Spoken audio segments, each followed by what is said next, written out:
अगर आप अकेले रहना नहीं सीखते तो आप कभी खुद को नहीं जान पाओगे। जो अकेले रहने की कला जान गया वह जीवन की गहराई को छू गया। अकेलापन कोई अभिशाप नहीं है, यह आत्मज्ञान का पहला दरवाजा है। जब आप अपने भीतर उतरते हैं तो वहां एक गहरा सन्नाटा मिलता है, लेकिन उसी सन्नाटे में आपको अपना सच्चा स्वरूप दिखता है। चौथा डर, मरने का डर। यह डर हर इंसान के भीतर चुपचाप बैठा होता है, चाहे वो माने या ना माने। मृत्यु का डर हमारे सारे निर्णयों पर असर डालता है। हम इसलिए डरते हैं कि हम जी नहीं पाए हैं। बुद्ध ने इस पर बड़ी सुंदर बात कही थी। मृत्यु का डर उसे होता है जिसने कभी जीवन को नहीं जिया, जिसने हर क्षण को जागकर जिया। उसके लिए मृत्यु एक अगला पड़ाव है, कोई अंत नहीं।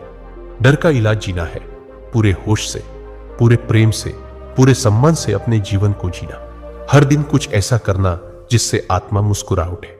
तभी मृत्यु से डर खत्म होता है, क्योंकि तब जीवन अधूरा नहीं रहता।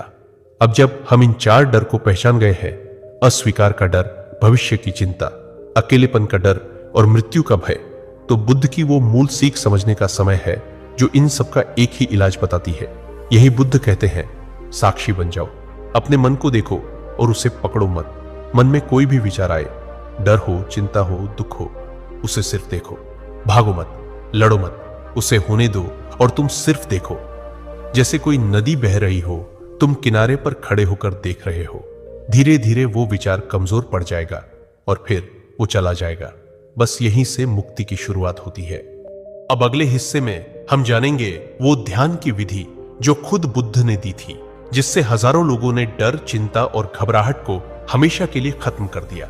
जैसे ही आप वो विधि समझते हो, आप खुद को हर दिन थोड़ा थोड़ा आजाद करने लगते हो।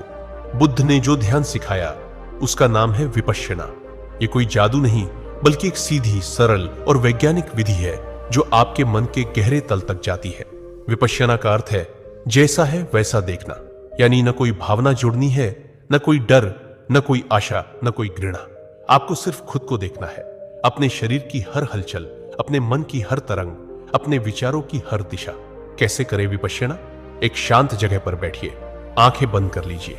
अब अपने सांसों पर ध्यान दीजिए, सिर्फ सांस पर। वो अंदर जा रही है या बाहर आ रही है, बस उसे देखिए, कुछ और मत कीजिए। न सांस को कंट्रोल करना है, न कोई मंत्र बोलना है, सिर्फ देखना है। और हर बार जब ध्यान भटक जाए, धीरे से फिर से सांस पर ले आइए।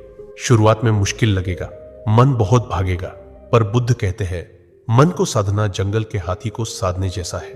कठिन है पर असंभव नहीं। हर दिन अगर आप 10 मिनट भी इस ध्यान को कर लेते हैं तो आपके भीतर धीरे धीरे कुछ बदलने लगता है। आपके डर,